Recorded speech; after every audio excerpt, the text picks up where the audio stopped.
કાર્યક્રમ પછી નક્કી કરી દઈએ. ઓકે બેટા, હા મળીએ.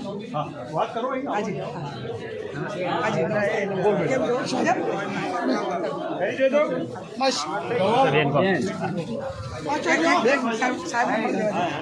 સાહેબ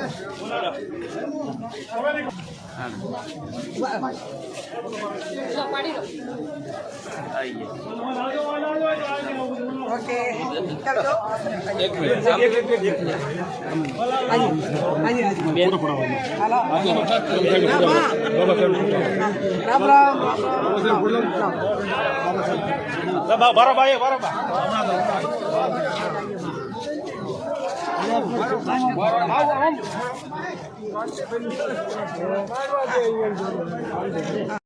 મોટું ભીડ થઈ ગયું છે સમજની દ્રષ્ટિએ. એનામાં સમજ એટલી બધી છે કે તમારે બહુ કહેવાની જરૂર નથી. જો વધારે આપણે આપણા છોકરાને કહીએ ને તો કે બાપા કચકચ ના કરો, તરત ના પાડી દે છે. પહેલા હું તમે બધા પાટલા ઉપર બેહીને ખાતા હતા. ખાતી વખતે બોલવાનું નહીં, ખાતી વખતે બીજું કશું કામ કરવાનું નહીં. આજનો જમાનો બદલાયો, ચાલતા ચાલતા ખાવાનું થઈ ગયું. એનો મતલબ એ કે છે કે નાનકડો મોબાઈલ બદલાયો હોય, આપણા ઘરનું ફર્નિચર બદલાયું હોય, આપણી ગાડીઓના કલર બદલાયા હોય તો ભણતર બદલાવવું જોઈએ, બદલાવવું જોઈએ, બદલાવવું જોઈએ. એ જો ભણતર એનું એ રાખીશું તો એ છોકરો આપણા ગામનો છોકરો ગામમાં જ રહી શકશે. પ્રાથમિક શાળામાં 8મા ધોરણમાં ભણીને જ્યારે 9મામાં જાય છે બહાર, આપણે મા બાપ તરીકે એની જોડે જઈએ છીએ તો આપણે ભોંઠા પડીએ. કેમ કે શાળામાં એને એ રીતે એક્સપોઝર નથી મળ્યું, એ રીતની સુવિધા નથી મળી.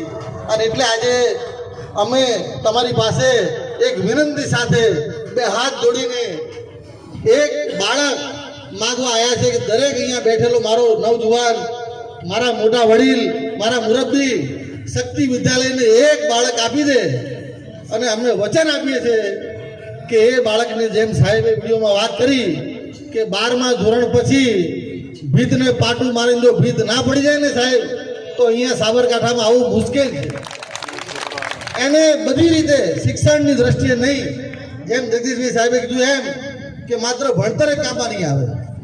એને એની સાથે શ્રમ જોડવો પડશે, એની સાથે ટેકનોલોજી જોડવી પડશે, એની સાથે કૌશલ્ય વિકાસ જોડવો પડશે. અને એમ કહેવાય કે જો એ સ્કૂલમાં રહે છે 24 કલાક તો 6 કલાકને બાદ કરતા 18 કલાક બાળક કામ કરી શકે છે. માનસિક, શારીરિક અને અન્ય રીતે જો એને તૈયાર કરવામાં આવે તો આજનો છોકરો ઝડપથી તૈયાર થાય છે. આજના છોકરાને બહુ કહેવાની જરૂર નથી. આજનો છોકરો તમારું માનતો નથી, એનો મતલબ એ છે કે હવે પોતે જાતે નિર્ણય લેતો થઈ ગયો છે.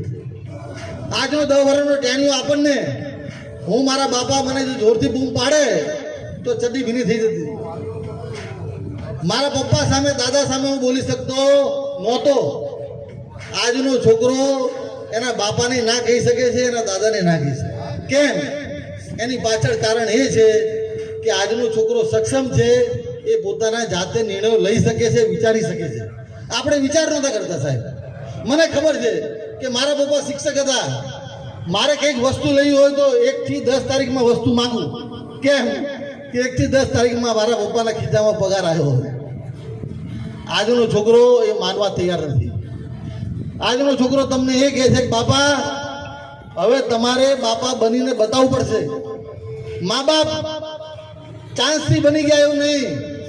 પહેલા જમાનામાં કંડક્ટર ટિકિટ લેવા આવે એટલે આપણે કહીએ કે અડધી ટિકિટ આપો, એટલે કંડક્ટર પૂછે કે કેટલા વર્ષનો, એટલે આપણે કહીએ તમે જે નક્કી કરવું કરો.